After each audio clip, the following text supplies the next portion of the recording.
going to do some dividing by 100, 10 and 1,000 using our place value this morning. So I'm going to give some examples. I'm using square paper again because it's really helpful for lining up my columns. We know that when we are dividing, our answers are going to be smaller than the ones we started with. So we're going to move our digits to the right. Now, if I'm dividing by 100, I know there are 2 zeros, so that reminds me I'm going to move 2 places. The other thing we need to remember is that our decimal point, even if it's not there, it would come after our ones place. So I'm going to put my decimal point in just to help me remember that before I even start. Now, my 1 has got to move 2 places, so 1, 2, and then my rest of my digits follow 1, 7, 0, 0.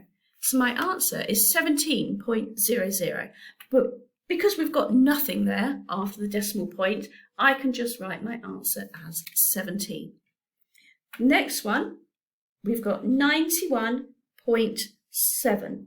This time we're dividing by 10. So dividing, getting smaller, 10's got 1 0, so 1 place. First thing I'm going to do, put my decimal point down. My 9 is going to move 1 place to the right, so it's going to be there. My other digits follow. So my answer is 9.17. Okay, my next one, I'm going to use a bigger number, 27,600. This time I'm dividing by 1,000.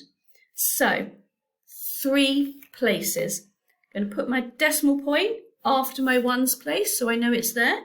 I'm going to go 1, 2, 3. So my 2 is going to be in my tens column. My other digits follow. Okay, 27.600. Now those zeros don't need to be there. It's fine if you put them. When I write my answer, I'm going to write it a little bit shorter. I'm just going to write 27.6. I'm going to do one more. Just tilt that slightly so you can see. 7.8 divided by 100. So again, put my decimal point down straight away. 100, so that's 2 zeros, so 2 places. My 7's going to go 1, 2. My 7's going to be there and my 8. But I can't just leave a gap here, so I need to put in my placeholder 0. And we always need to have something in our ones digit place. So that's going to have to be another 0, which I do need to use. So my answer is 0.078. Okay, your turn now. So I'm going to write some questions up for you to do. So here are your questions. 24.9 divided by 10. Your next question is 141. Well, I'm going to write that line below. 141 divided by 100. Your next question is 92,400 divided by 100. And the last one I'm going to give you is 1.98 divided by 10. Pause the video now while you have a go, and then when you're ready, you can play it again to see whether you got the right answers. Okay, so hopefully you've worked out the answers now. So our first one, 24.9, dividing by 10. So we're moving our digits 1 place, putting in my decimal point. 2's moving 1 place, so lining up underneath the 4. 2.49 is your first answer. 141 divided by 100. I'm going to put my decimal point in there straight away.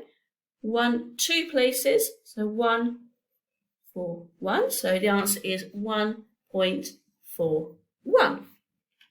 Next one, 92,400 divided by 100. I'm going to write my decimal point. 1, 2. So my 9 is going to line up in my hundreds place. 9, 2, 4, and then my 0 and 0. So my answer is 924, or 924.00. If you put that, that's still right. 1.98 divided by 10. Put my decimal point in.